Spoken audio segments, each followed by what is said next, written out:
Good morning, family. S&P 500 futures are down 0.07%. Nasdaq down 0.09%. The Dow is off 0.06%. And the Russell 2000 futures are down 0.11% this morning, with mixed tone across the globe. Europe is slightly positive, while Asia closed mostly lower. No major news catalysts overnight, but Fed rate cut expectations continue to support sentiment. Geopolitics is creeping into focus ahead of Friday's Trump-Putin meeting, where a ceasefire push is on the table, but a full peace deal is seen as unlikely. The 10-year yield is up 2 basis points to 4.21%. Slight lift as traders position ahead of today's inflation data. Crude is up 0.38% to $62.89. A small dead kitten bounce after yesterday's pullback. Gold is down 0.40% to $3,394.80, giving back a bit after recent high. The dollar index is higher, with the euro down 0.27%, the pound down 0.02%,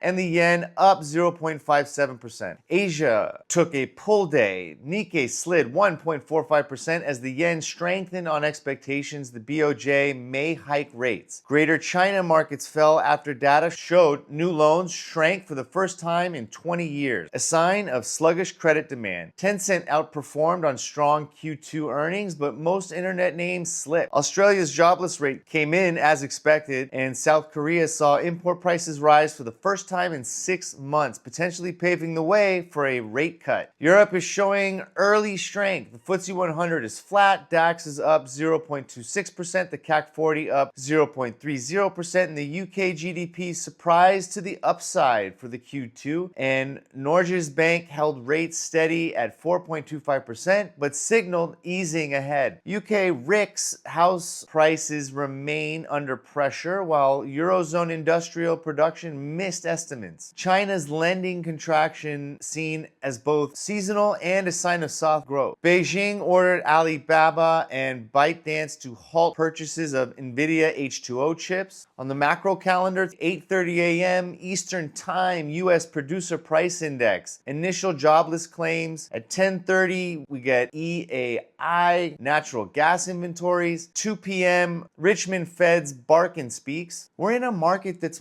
drifting more on headlines than on hard data right now. Inflation prints and jobless claims this morning could nudge yields and equities, but the bigger wild card is Friday's geopolitics. Avoid trying to time every small move. Stay disciplined, stay focused, stay profitable. I will see you at the close to go over what actually happened. God bless.